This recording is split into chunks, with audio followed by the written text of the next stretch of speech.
our study last week, the Apostle Peter did mention the presence of false prophets in the Old Testament. And he said that there are false prophets of old who have spoken not from God but out of their own minds, out of their own beliefs. And we have studied last week that you'll identify a false prophet because their prophecy never comes true. Amen? And it only takes you one wrong prophecy for you to become a false prophet. And in the early church, in reality, the presence of false prophets and teachers is quite apparent. It's a big issue. We see it in the writings of the Apostle Paul, isn't it? We've studied many of the epistles of the Apostle Paul already, and we can see him call out false teachers who brings with them false doctrines as a danger to the church. He wrote it in Romans, he wrote it in Galatians, Ephesians, Philippians, Colossians, and he warned Timothy twice and Titus once as well for the church in Crete. Now, John also wrote about false teachers in 1st and 2nd John. Jude, the brother of Jesus Christ, wrote about it as well in his very short one-chapter letter. And the writer of Hebrews wrote it as well, called it out as well, because it is an issue that is happening in the first century churches. Now, again, Peter, in his last few days, will call it out as well. It goes to show how urgent and how problematic this can be.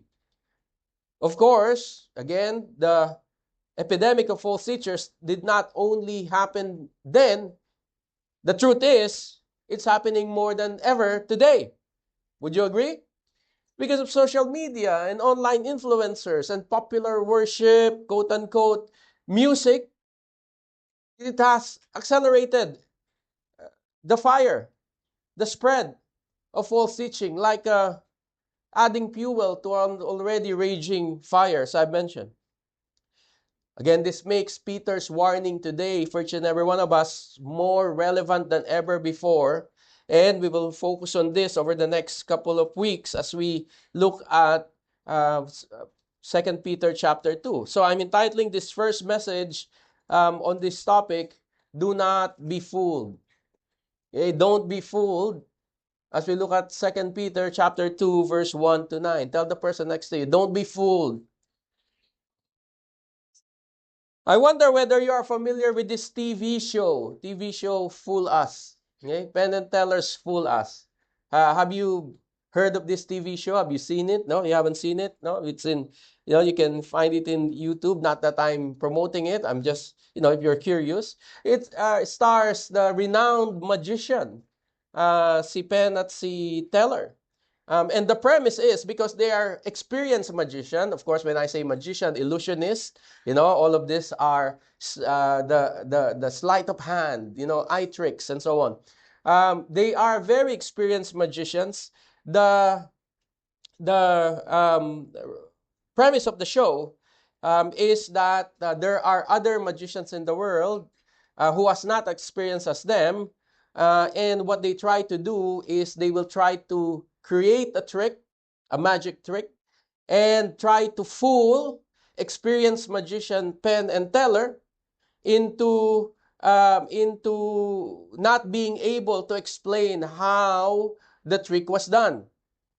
So these magicians created new sort of magic tricks, invent new magic tricks to try and stump them. Of course, even if the trick is new, the principle is the same. Okay? So maybe now you use cards, or because you no longer have cards, maybe now you use cell phones. Okay? But the principle is the same. And therefore, majority of the time, Penn and Teller, they are able to identify how the trick was made. Therefore, most of the time, the magicians cannot fool Penn and Teller. There are a few wherein they were stumped, they were misled. And if you are able to mislead them and they surrender and say, we don't know how that trick was done, then you get a cash prize. No, I show this to you because I find it interesting in comparison to the issue of false teachers and false doctrines in the church today. The question is, and the question for us, is if we are confronted with false representation of the Word of God, will we be fooled? Will you be fooled if you are presented with the wrong representation of God's Word? And this is Peter's warning for the church then and Peter's warning for the church now. False teachers will come with cleverly devised lies to mislead people and take advantage of people. And if the person has no clear understanding of what is truth, that person will easily be deceived. Amen? That's why I find this quote from Charles Spurgeon, which is very appropriate indeed in our study today. Charles Spurgeon says, discernment is not knowing the difference between right and wrong. It is knowing the difference between right and almost right. Of course, almost right is part of wrong, but what he's talking about is sometimes right or wrong does not have a big gap. Sometimes there's a subtle gap between right and wrong, and we need to be able to recognize it. Or else, again, you will just say amen, amen, amen, amen, not knowing what you're saying amen to. Because false teachers are like magicians. They can trick you with their play of words and their cunning. Because they tread not in the black or white, they tread in the gray area. And if you don't know how to identify that, then we will be deceived. That's why the Apostle Peter in 2 Peter 2:1, he acknowledged the presence of the false prophets and the false teachers and how they are a real threat. He says, but false prophets also arose among the people, just as there will be false teachers among you, who will secretly bring destructive heresies, and even denying the master who brought them, bringing upon themselves swift destruction. Again, referring to his previous statement about real prophets and false prophets, he says that false prophets in the Old Testament arose among the people. There are false prophets that we can find, of course, as we study the Old Testaments. Prophets like Balaam, who tried to curse the nation of Israel. And the prophet Hananiah, remember? The prophet who said that you will only be under Babylon for 2 years. But in reality, God said it's 70 years. So there are many false prophets in the Old Testament. And these false prophets became false prophets because, again, their prophecies did not come to pass. And Peter warns them in a very confronting manner. Just as there were false prophets in the Old Testament, in the new church, it is not just prophets but teachers. Okay? So he did not use false prophets anymore. He says false teachers. Okay? Because in reality, how many prophets do we really have? Real prophets right now in this world. There are many teachers. And therefore, he said, there will be false teachers not coming outside of the church. He did not say there will be false teachers who will enter the church. He was definitively saying there will be false teachers among who? Among you. Amen? So, there were false teachers. He was confronting the fact that in the church where he was writing this letter to is a great possibility that a person there who is reading this letter might develop to become a false teacher. Because not everyone who attends church are really saved. Agree? And that's why we need to understand where we really stand. Somehow, the Apostle Peter knew that this is a reality in those churches. And these people who attend church but with unrepentant heart can secretly bring destructive heresies. Again, the word there, secretly bring destructive heresies. Because the fire will not start large, right? The fire will not start with a big, they will not use a flamethrower to start the fire. It will start with a spark, a small spark that can develop into a large forest fire. This starts subtly and in secret, and people will try to inject their own personal beliefs to what they teach and influence others to suit their agenda. That's why we need to be careful as far as teachers are concerned. That's why in this church, we should not be assigning teachers who are still spiritually mature and lack the knowledge of the Scripture, because they might mislead other people. Amen? They will even come to a point that they will deny their master who brought them. Again, they will bring destructive heresies that destroy by telling lies about who Jesus Christ is and His work for us and in us. Again, in the natural, they appear to be spiritually matured. In the natural, they are respected by others, but they are nothing but wolves in sheep's clothing.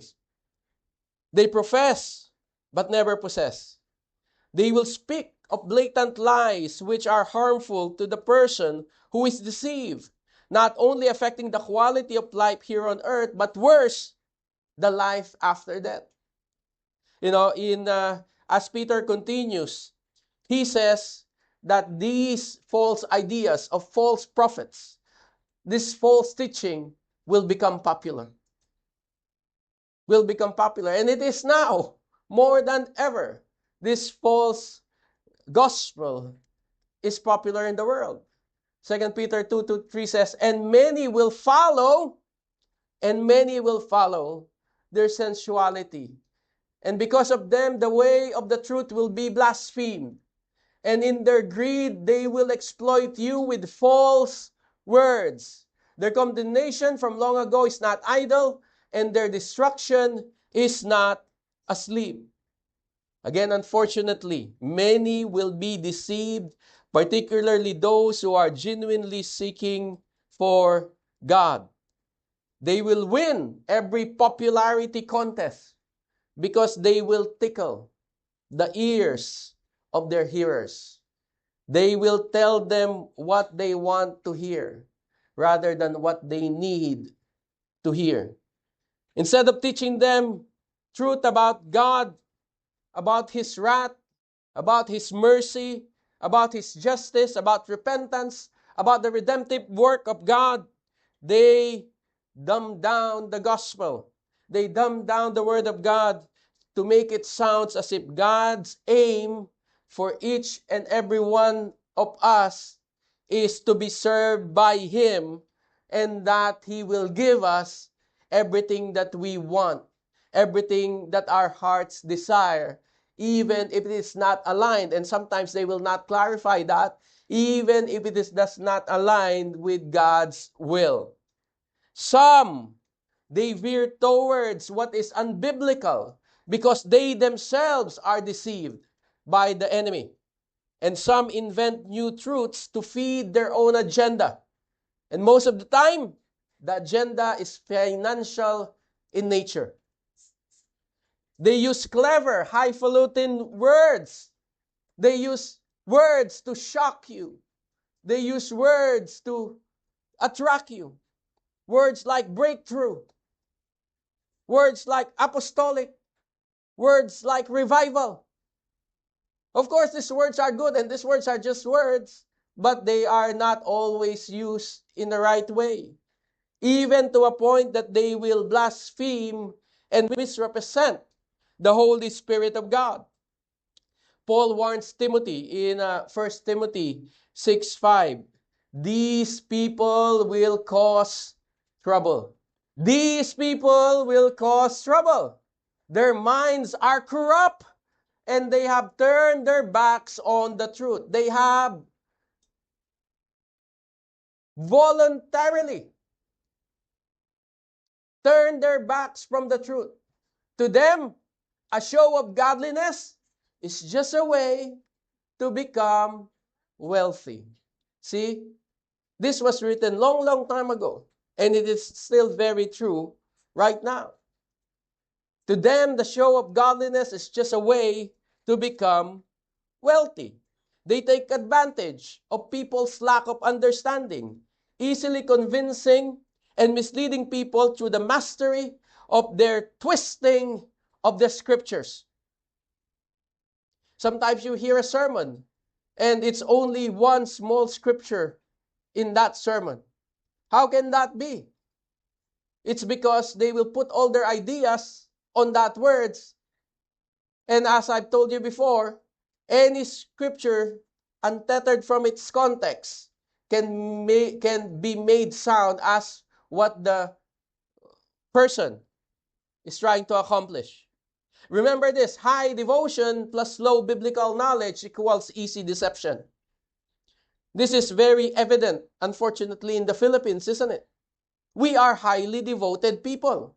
We are highly devoted people to God. But because of the old religion that we are in, that prevents us from reading the scripture ourselves. We have low biblical knowledge. And if someone comes and tries to impress you with the verses that he knows and with some truths in the Bible that he knows, some people are easily, again, impressed, are easily deceived. If someone comes who knows the whole Bible inside out, people are easily deceived by that person because they also don't know better whether that person is using scripture properly or not. Amen? Again, we are very religious and highly devoted to God, but majority of us have low biblical and experiential knowledge of God. And I promise you, before you really encountered Christ and really joining these types of services, I'm sure you would admit that you know nothing about God's Word. You said you know Jesus Christ. You will call him Papa Jesus. You say you know who he is, but you only know him by name. You know nothing else except for God so loved the world. That's the only thing that you know. And then, I can do all things became popular. And then, I know the plans that God has for me became popular. But you know nothing about the context of those words. Agree? So that's why this type of devotion without discernment is very dangerous and is the reason why cults are not only big in the Philippines. Cults are thriving and are embedded in the fiber of our society. Yes, these false doctrines and misleading beliefs are popular but dangerous. They are trending but misleading. Therefore, we need to be worried about them. Let me give you an example. These are no longer secret. It started from a small, secretly devised teaching that grew into a now popular burning fire and has the capacity to also burn us to eternity. Let me give you an example. The belief of the denial of Christ's deity. Some religion deny that Christ is God, even though Jesus himself claimed to be God, and the disciples called him God, and the angels worship him, not denying worship. These people deny the deity of Christ. The second is the denial of the Trinity. Some, particularly with the oneness group, believe that Jesus Christ is the Father, and the Father is Jesus Christ. This, despite of the Father speaking separately from the Son, and the Holy Spirit appearing separately from the Son and the Father in the Bible. Of course, the ever-popular prosperity gospel. The focus of this teaching is on what the person can get from God. God's primary desire is to make you wealthy. God's desire is to make you healthy. God's desire is to make you successful. Therefore, you are David. Tomorrow you will conquer Goliath.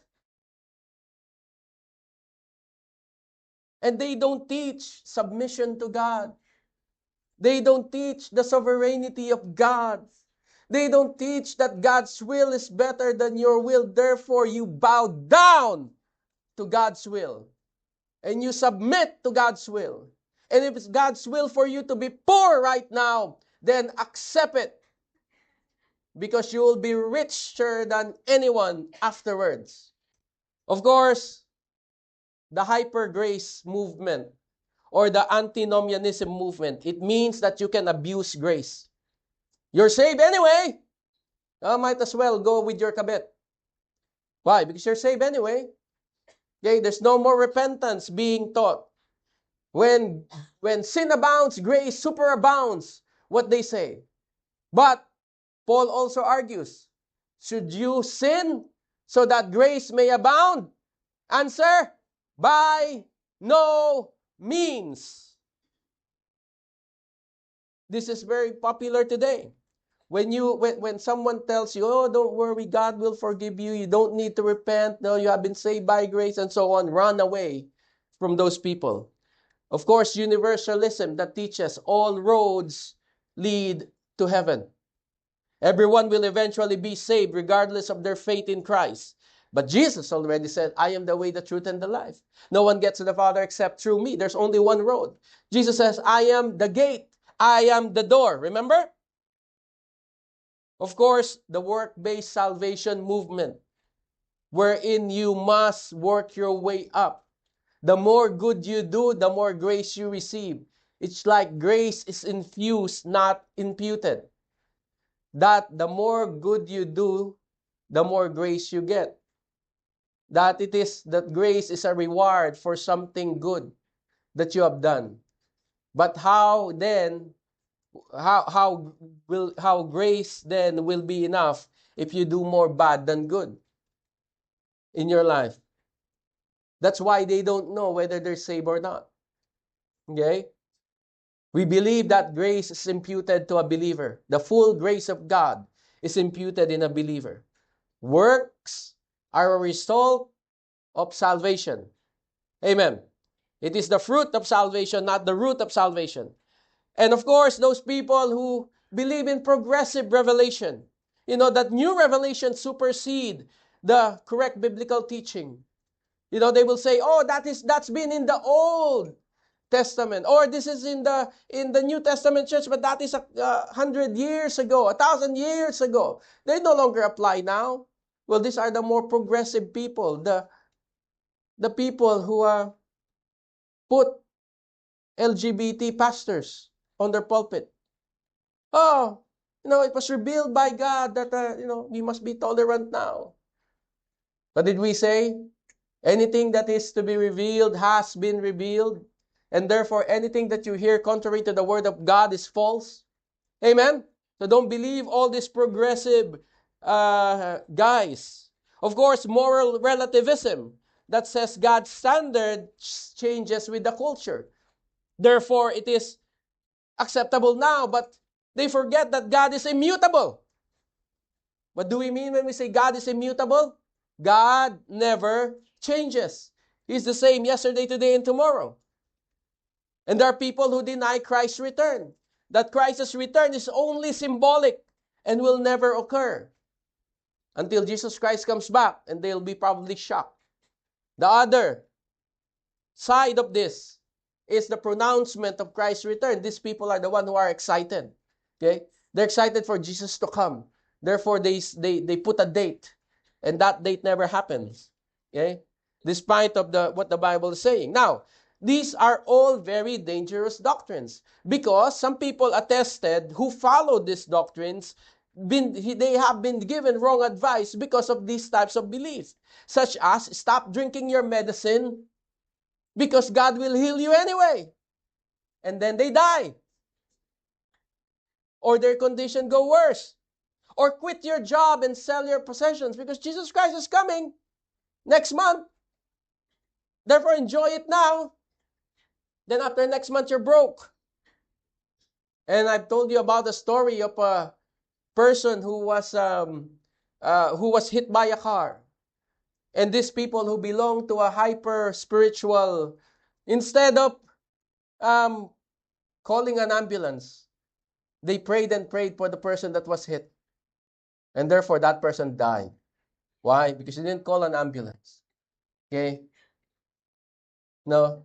It all comes from all of these wrong beliefs. Of course, next week, if God wills, we will have more of these stories. But the higher danger is not actually in this life. The greater danger is in the life after. Because you may suffer here, but that is suffering for a while. But you don't believe of Jesus Christ being God. If you don't believe in the presence of the Trinity, that is a one-way ticket to hell. Amen? You know? Oh, sorry, Lord Jesus, I thought you were just a sugo. You know? Yeah. When you see Him sitting on the throne, when you see Him being worshipped by angels, oh, I thought you were just an angel. They told me. Okay? But it'll be too late at the time. Amen? This is how dangerous false teachers are.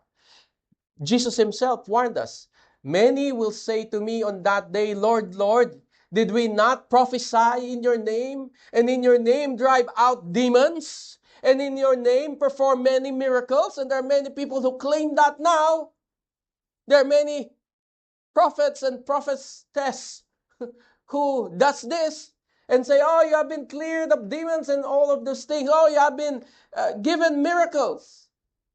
But what did the Lord Jesus Christ say?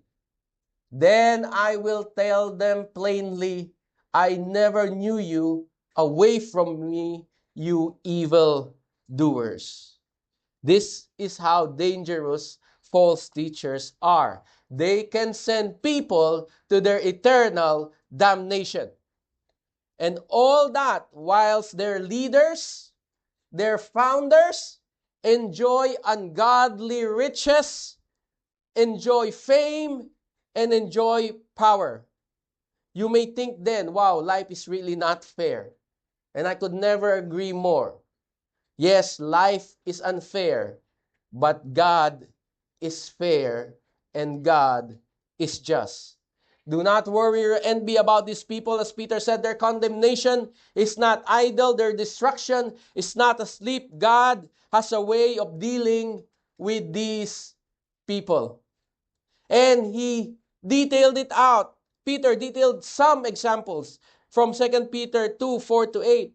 He gave 3 examples. Look at this. "For if God did not spare angels when they sinned, but cast them into hell and committed them to the change of gloomy darkness to be kept until the judgment, if He did not spare the ancient world, but preserved Noah, a herald of righteousness, with 7 others, when He brought the flood upon the world of the ungodly, if by turning the cities of Sodom and Gomorrah to ashes, He condemned the extinction, making them an example of what is going to happen to the ungodly." 3 examples of disobedience, 3 examples of how God dealt with this type of disobedience. God has a perfect track record when it comes to justice. First, the angels. He made an example of the angels. Tignan mo yung katabi mo. Di ba? Mukha ba yung angel? O mukhang angle?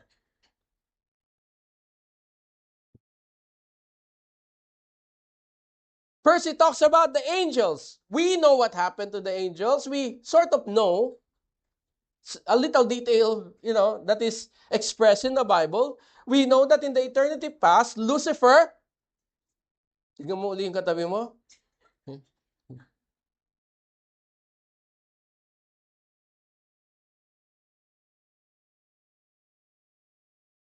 We know from the eternity past, Lucifer rebelled against God because he developed pride. He wanted to make himself like the Most High, according to Isaiah, and he corrupted his wisdom for the splendor, according to Ezekiel. Now, many Bible scholars believe that Satan persuaded a third of the angel, isn't it? As it is mentioned in Revelation 12:4. Whether that fraction is true, whether it is really 1/3, we don't know, or maybe that's symbolic, we don't know. But Peter's point is that if even the angels who rebelled against God did not escape his justice, much more than the false teachers will not escape the justice of God. Peter talks about how God cast them into hell and committed them to chains of gloomy darkness to be kept until judgment. Now, as Spurgeon says, angels have a high office and a high service of God, yet it was still possible for them to fall. And God did not spare them, but enacted his righteous judgment against them. No one can escape the justice of God. Not even the ancient world that was mentioned as an example here. The Lord saw the wickedness of man, and it was great in the earth, and that every intent of the thoughts of his heart was only continually evil, as we've studied in Genesis 6.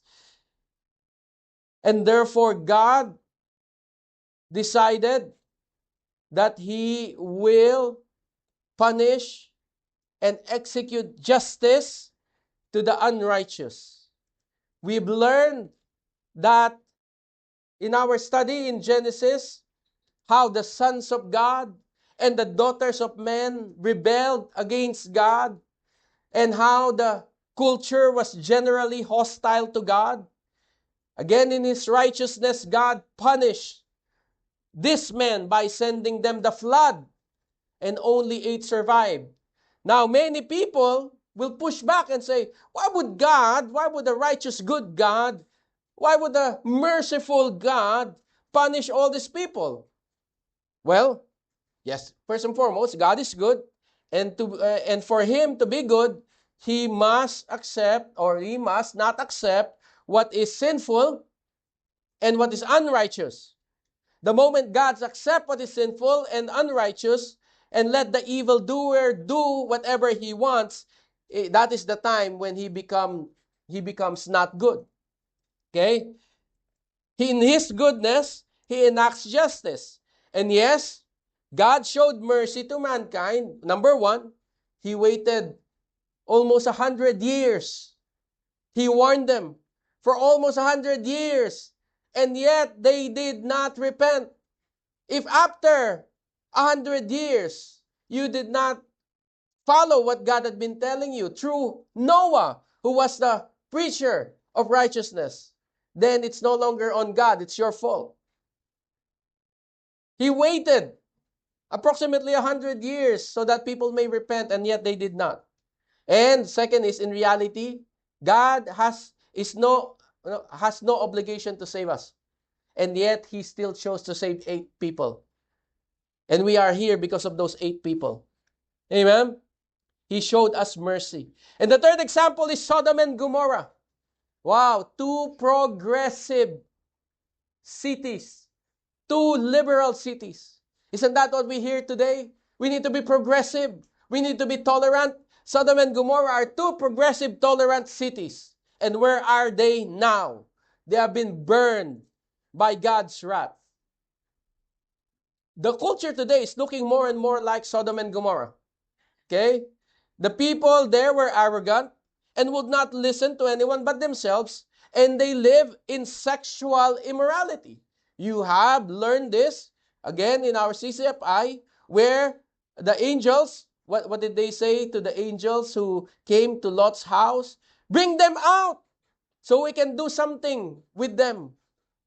They're very lascivious, and they've done abominable things in the eyes of God. They thought to themselves, we are invincible. No one No one can be greater than us. And they mocked God with their lives. God made an example of them. Amen? We still remember Sodom and Gomorrah, not because of their progress.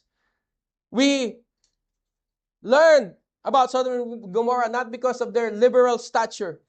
We learned about them as the city whom God punished for their disobedience.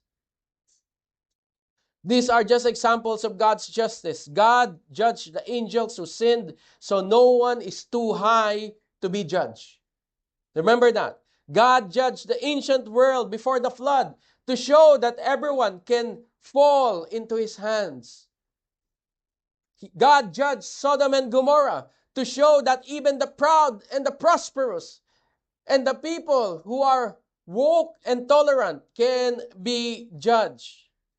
And likewise, false teachers who uses and twist the word of God to manipulate and deceive people may live in prosperity now, but the time will come that God too will enact justice on them.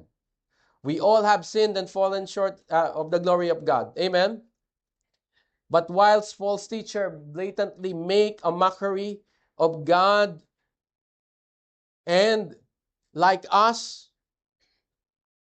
just as us, we make sometimes wrong decision every day. We must keep repenting of our sins. We are saved by grace through faith, and grace continues to abound, but we must watch out for our own lives as well and be sensitive for how we live, or else we may also be deceived. Our lives must glorify God. Amen? Moment by moment recognition of sin and repentance. This is not to impress Him, but this is to prove that we love Him, and this is to prove that we have a relationship with Him. Because if you have a relationship with someone, you would want that someone to feel loved. And look at how Peter ends this. He said in 2 Peter 2, in God's justice, that's 8 to 9, and if He rescued righteous Lot, greatly distressed by the sensual conduct of the wicked, for as that righteous man lived among them day after day, he was tormenting his righteous soul over their lawless deeds that he saw and heard. And the Lord knows how to rescue the godly from trials and keep the unrighteous under punishment until the day of judgment. This is interesting. You know, when we do CCFI, and my group will tell you that I like inciting debates. Okay? And one of the debates that I've incited in our CCFI is what they thought of Lot. Was he a good guy? Was he a bad guy? You took CCFI. You probably passed the story of Lot already. Are you? Maybe you have developed an opinion about Lot. But this settles it. Look at what Peter says. Lot is righteous. He called him righteous Lot. Of course, based on what you have seen in his life, you can argue differently. Okay? On one hand, he did grow up under the guidance and tutelage of Abraham. On the other hand, he did make a lot of bad decisions that shows otherwise that he is righteous.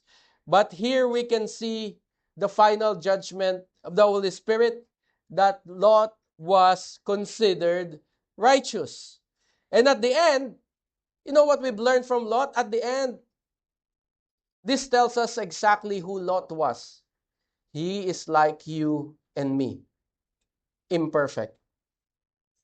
On the other hand, Peter said he was bothered. He said, what did Peter say? He was greatly distressed of the sensual conduct of the wicked. He was bothered by all that he sees, the sexual immorality, the sensual conduct of the people in the city where he was living in. He was tormented even. You know, he was tormenting his righteous soul over the lawless deeds that he saw and heard. This shows us that he is struggling. On the other hand, he did not make the decision to leave the city. He could have left the city so that not to torment himself. He could have settled elsewhere. He decided wrongfully to expose his family to the sins of the city, which had a very negative impact on his own kin. Remember, his wife looked back when they were told not to look back, probably because his wife already had an affiliation to the city. You know, she wanted to see the palenque where she was, buying. If they could have left earlier, this would not have happened, isn't it? And his daughters, possibly affected by the culture of the city, made some of the most abominable decisions in the Bible. If you know, you know. I will not explain it here. Okay? If you don't know, take CCFI so that you know what those decisions are. Okay? He was indeed imperfect. He loved God, had the right heart, but did not listen and made bad decisions and suffered for the consequences of his action. We are like that as well. We say we love God. We say our heart is in the right place. But we are in situations where God don't want us to be. And God is telling you to leave that situation. And for some reason, you are trying to hold on to it. And the problem is, if you hold on to those type of decisions, situations, you may go through the same thing that Lot gone through.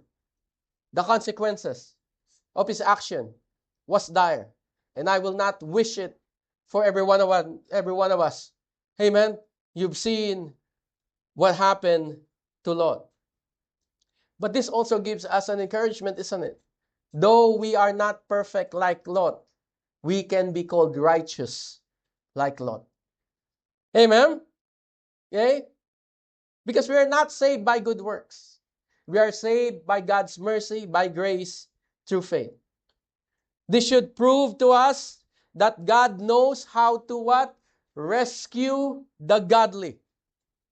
He knows. He rescued Lot from the ungodliness that is happening. God knows how to rescue us.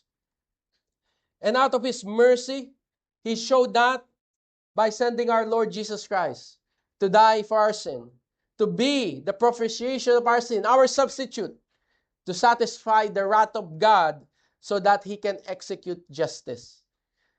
We are saved not because God says, I will no longer execute justice on you.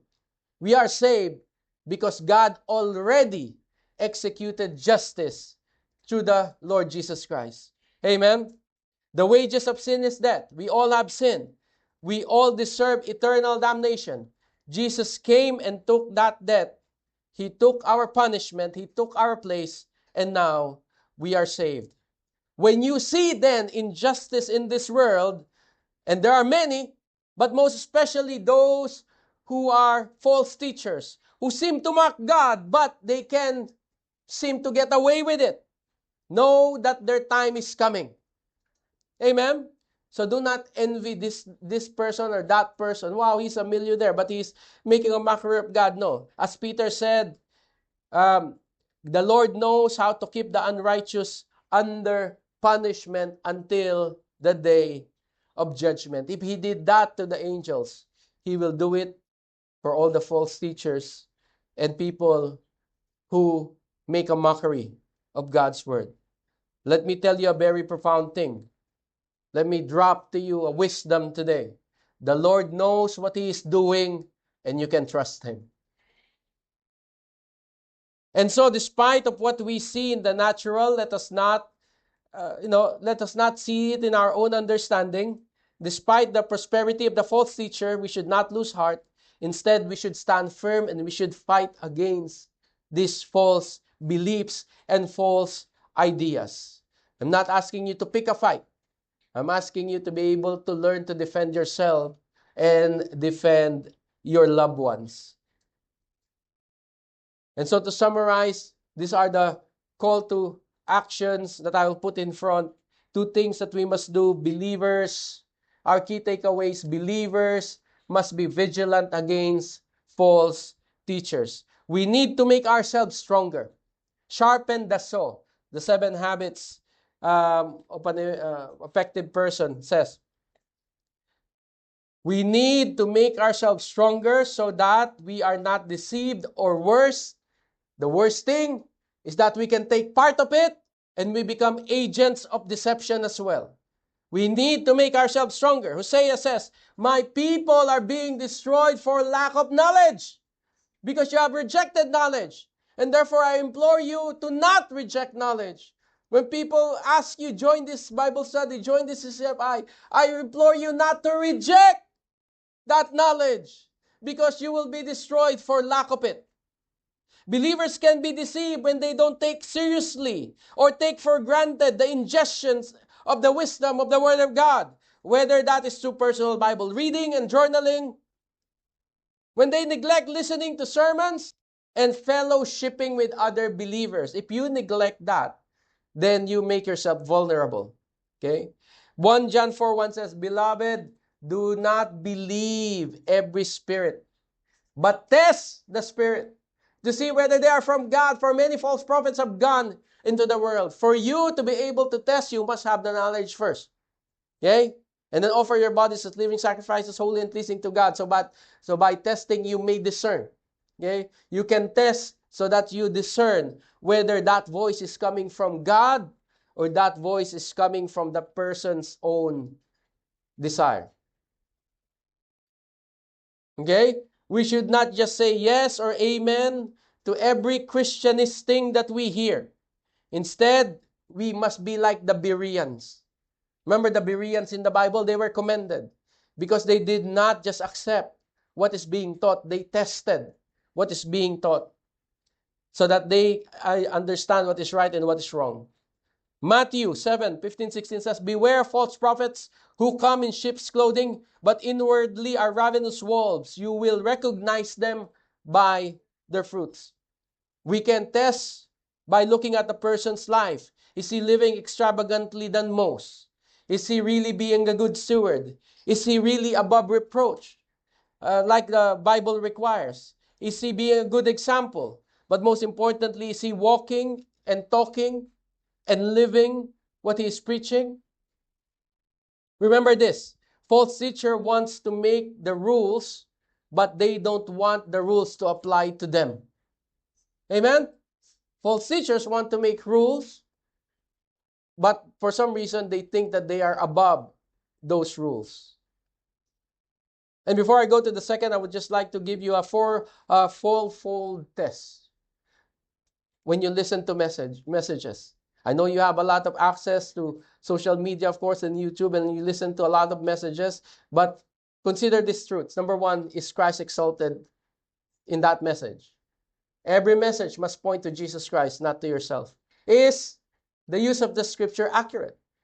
Is it used in the correct context and meaning? And does it avoid personal liberties? Because again, false teachers will take one verse of the Bible and put a lot of meat, their own meat, in them, making it sound as if it is what they're talking about, but in reality, it's not. Does it promote and demand holiness at the end of it? Or is it overly focused on your personal happiness? Oh, don't worry, if you do this, God will give you this and that. Or success or fulfillment. Holiness is our fulfillment. Amen? For real believers of God who have a relationship with Jesus Christ, you will not feel fulfilled until you feel that you are walking in holiness. Amen? Amen? It's not the cars, it's not the money, it's not the house that fulfills us. It's being able to say no to the sin that makes us fulfilled. Agree? The fourth is, does the teacher's life match the message? Authenticity prevents ulterior motives. Okay? The second takeaway is this. Believers must have confidence in God's justice. This can apply to any mistreatment, any unfair situation that you have seen. Numbers 14:18 says, the Lord is slow to anger, yes, and filled with unfailing love, forgiving every kind of rebellion. But He does not excuse the guilty. The Lord's merciful, loving, and patient, but do not mock Him. You will reap what you sow. Amen? Do not make a mockery of God. Do not say, love, okay lang tong ginagawa natin kasi, sa puso natin, kasal naman na tayo.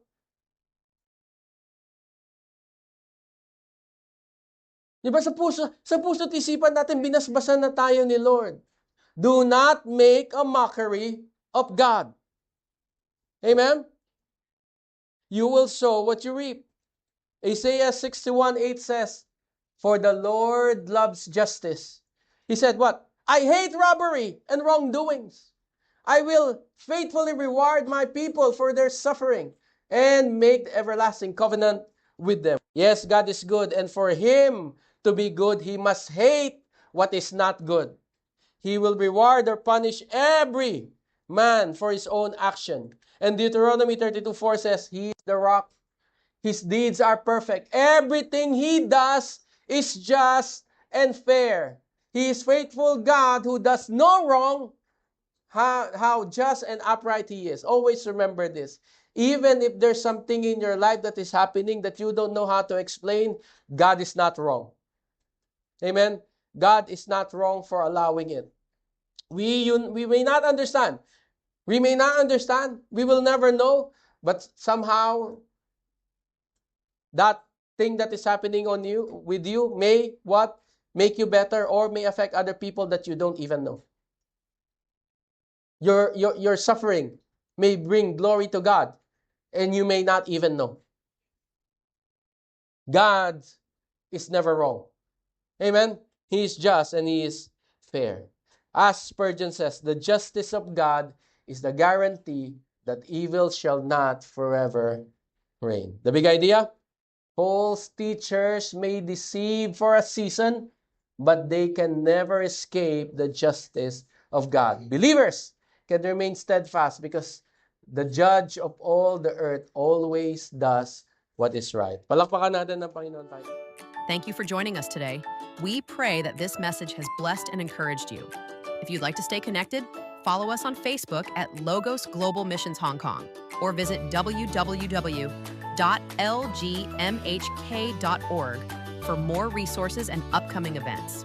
Remember, faith grows when we walk together, so share this episode with someone who needs hope today. Until next time, may the grace of our Lord Jesus Christ, the love of God, and the fellowship of the Holy Spirit be with you always. God bless you.